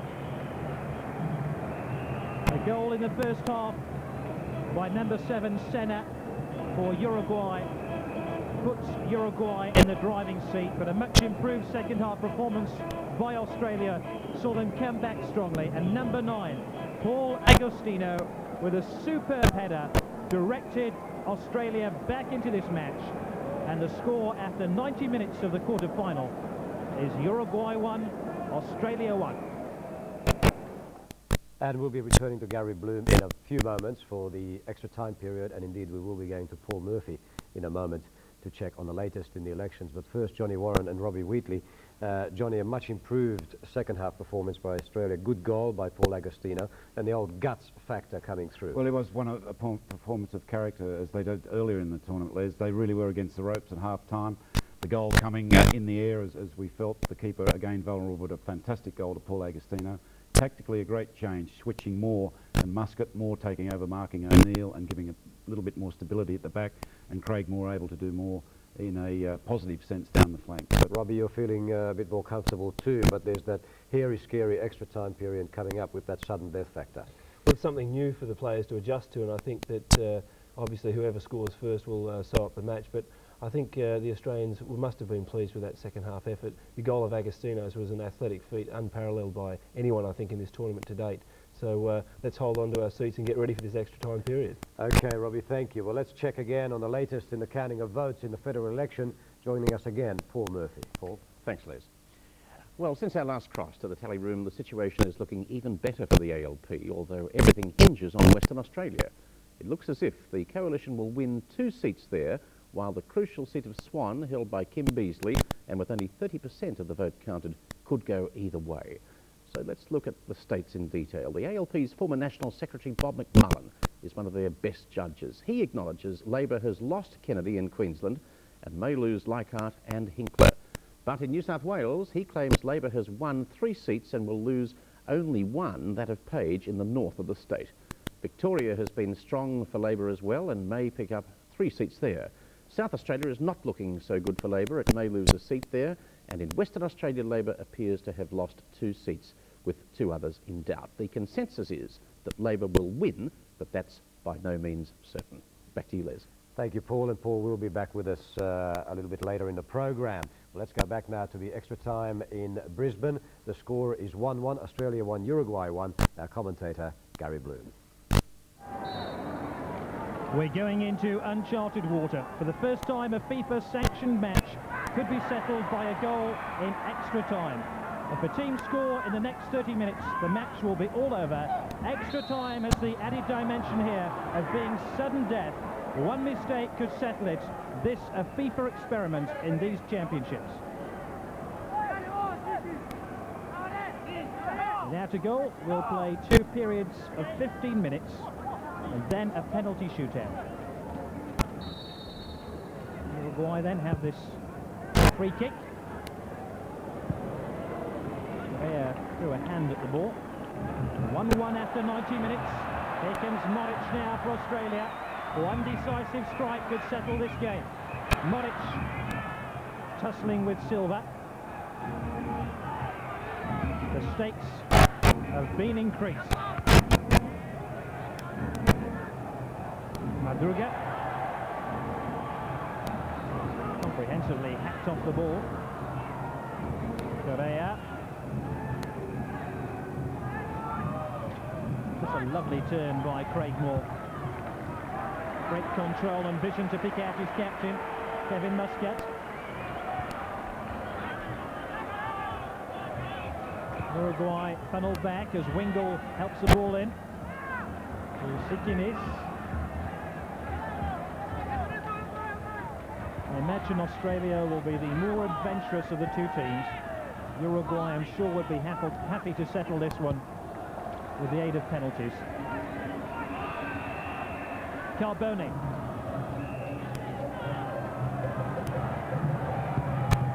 Moric's cross, Agostino's after it! The brave striker has got a real whack there. Calling for attention. He got the blow on the back of his head.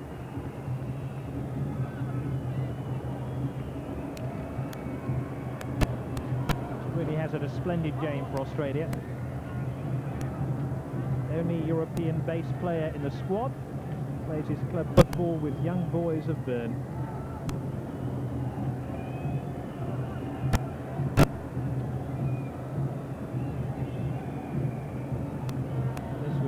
severe blow to Australia if he were to go off. As Shinefoot knows that more than anybody.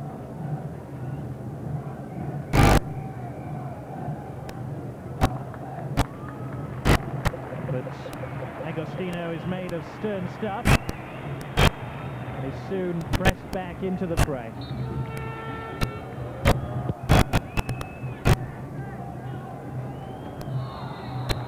Foul by Muscat, who claims he went for the ball. He also took the man, Nestor Correa. Two Correas playing at front now for Uruguay. Nestor wears number 13. Fernando, the captain, wears number 11.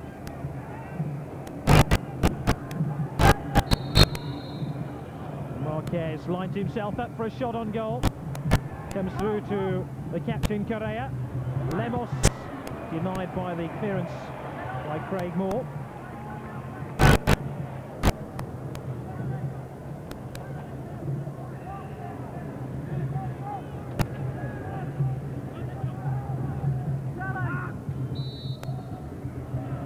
Free kick to Australia.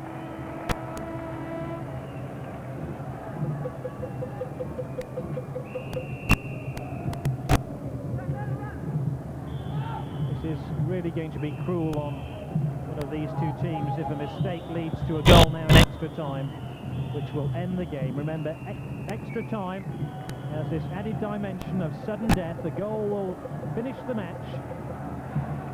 FIFA experiment with the rules of the game. The idea is to make one of the two teams try to win the game rather than hang back for 30 minutes and rely on a penalty shootout.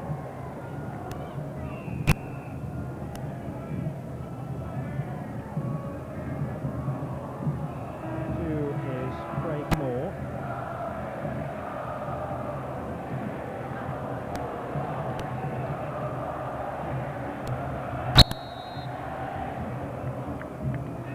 To Uruguay. This game really has been littered with free kicks.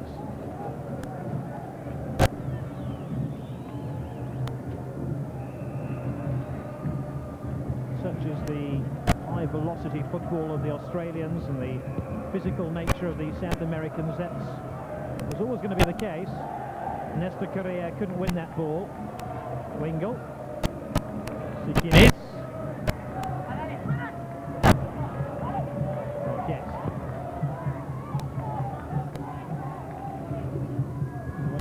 The fear factor will impose itself on this period of extra time. Nobody will want to make an error. Everyone will want to play it safe. Creativity could well be stifled. Now there's a mistake. Agostino showed too much of the ball to Madruga.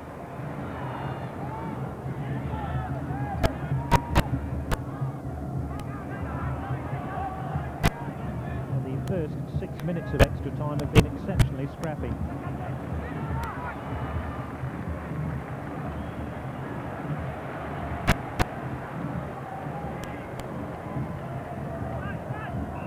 Craig Moore.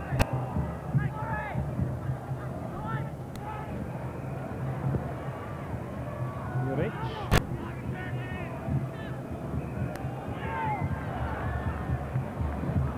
Should be the goalkeeper's ball.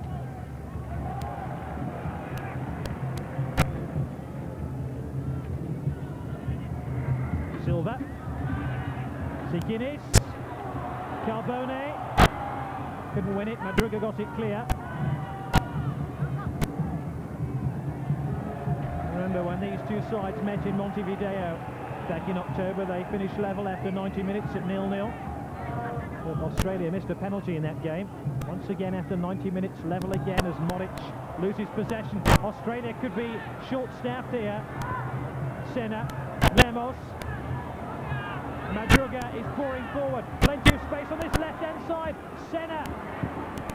Well, he should have directed his shots, or his pass rather, to his left, because Marquez was arriving at speed inside the Australian penalty area. Australia were pouring back defensively, and the Uruguayans had an extra man here. That really was wasteful.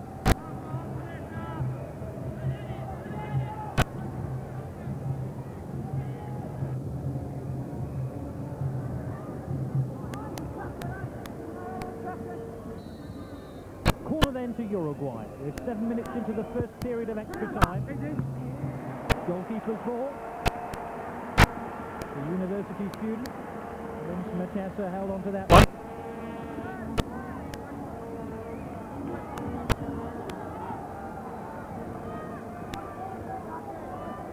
Holt. It's a long, hopeful ball. Ruger got his head to the ball before Moric. Correa. Nesta Correa holds the ball at well, finds Fernando Correa. Madruga arriving. Sekenis. Carbone. There's a little bit more muscle in this young Australian team to find a winning goal. Sekenis tries to seize the goalkeeper. Oh, it almost drifted in on the back post. I'm not really sure he intended that to be a shot on goal, but it almost turned out that way. Well, the replay will show us how close he was. Only a couple of feet away.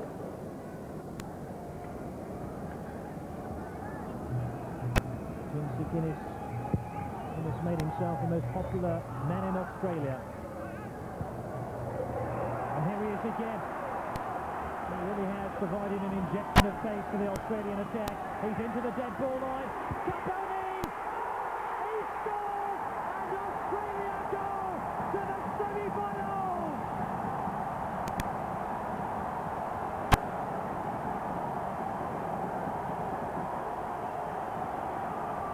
Extra time is just 9 minutes old. And Carbone provides the knockout punch to send Australia through to the last four. They're off to Melbourne. And once again they've come from behind to beat a South American team. Jim Sekenis provided this accurate cross. And Carbone, with a determined header, heads Australia towards Melbourne.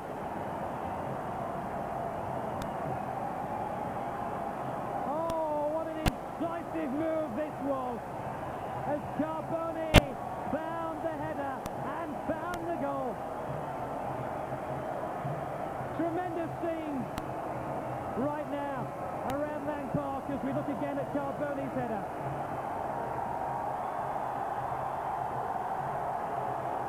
And the Australians, quite rightly,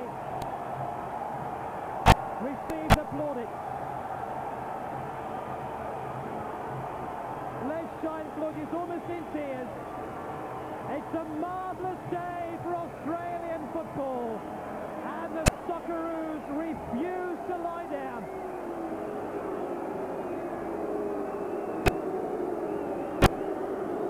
And there's one or two unseemly moments now, as one or two of these South American teams want to exact their own personal feuds on the Australian side. But the story here from Lang Park in Brisbane, in the final game here of the World Youth Championships, is that Australia have come from behind and in extra time found a sudden death goal. The final score, Uruguay 1, Australia 2. Yes, history being made at Lang Park in Brisbane. Australia 2, Uruguay 1 was the final score. Paul Agostino, who became actually the man of the match there, and Anthony Carbone, the two scorers in that match for Australia. Senna, the scorer for Uruguay. And history, as I said, being made in two senses. Australia emulating the feats of the team in Portugal 2 years ago. And of course, that was the first match in this type of competition, or any world competition, where the sudden death extra time was utilised, and utilised to real effect. A real drama, Johnny and Robbie, in that second half. We're all smiling now, but it was very, very nerve-wracking. Top result against a quality team, and appropriate for me that Carbone scoring the winner, because he, to me, has been the heart and soul of the team from day one. But to come from behind again, great character, and they still haven't played as well as they can play.